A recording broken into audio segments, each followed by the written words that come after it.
രാജ്യത്തെ സാധാരണക്കാർക്ക് കുറഞ്ഞ ചെലവിൽ ആകാശയാത്ര സാധ്യമാക്കുന്ന ഉഡാൻ പദ്ധതിയുടെ രണ്ടാം ഘട്ടത്തിന് അംഗീകാരം. കൂടാതെ വിദേശയാത്രകൾ സുഗമമാക്കുന്ന ഇമിഗ്രേഷൻ നവീകരണ പദ്ധതിക്കും കേന്ദ്രമന്ത്രിസഭയുടെ പച്ചക്കൊടി. 30,000 കോടിയിലധികം രൂപയുടെ വികസന പദ്ധതികൾക്കാണ് പ്രധാനമന്ത്രി നരേന്ദ്രമോദിയുടെ അധ്യക്ഷതയിൽ ചേർന്ന കേന്ദ്രമന്ത്രിസഭായോഗം അംഗീകാരം നൽകിയത്.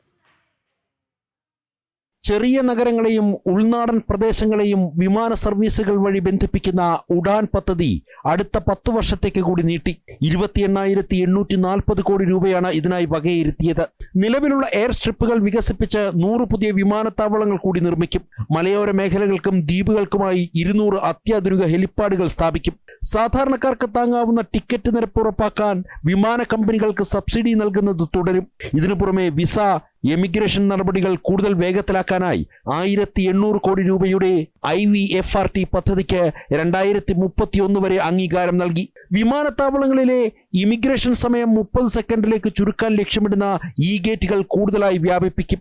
വിദേശികളുടെ രജിസ്ട്രേഷനും ട്രാക്കിംഗും കൂടുതൽ കർശനമാക്കുന്നതിലൂടെ ദേശീയ സുരക്ഷ ശക്തമാക്കാനാണ് കേന്ദ്ര മന്ത്രിസഭയുടെ തീരുമാനമെന്ന് മന്ത്രി അശ്വിനി വൈഷ്ണവ് വ്യക്തമാക്കി. सबसे पहला भारत में जो विजिटर्स आते हैं उनकी फैसिलिटेशन के लिए, उनके लिए ईज ऑफ ट्रैवल के लिए 1,800 करोड़ रुपीस का IVFRT, ये होम मिनिस्ट्री के तहत है, immigration, visa, foreigners registration and tracking, इसका 3.0 थर्ड वर्जन मैं डिटेल में बताऊंगा. 2.0 तक क्या अचीवमेंट्स हुए.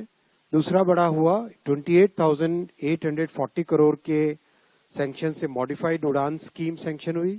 और तीसरा बहुत बड़ा फैसला हुआ, भारत का जो एनवायरमेंटल गोल्स हैं और जो कमिटमेंट देश ने दिखाया है माननीय प्रधानमंत्री श्री नरेंद्र मोदी जी के नेतृत्व में, उसके लिए 2030 से 2035 के जो गोल्स हैं उन गोल्स का अप्रूवल कैबिनेट में हुआ. 2031-35 കാലയളവിലേക്കുള്ള പുതുക്കിയ ദേശീയ നിർണയിത സംഭാവനകൾ മന്ത്രിസഭ അംഗീകരിച്ചു. 2035 മൊത്തം വൈദ്യുതി ഉൽപാദനത്തിന്റെ 60% ഫോസിൽ ഇതര ഇന്ധനങ്ങളിൽ നിന്നായിരിക്കണമെന്ന ലക്ഷ്യത്തോടെ വിവിധ പദ്ധതികൾ നടപ്പാക്കാനും തീരുമാനിച്ചു.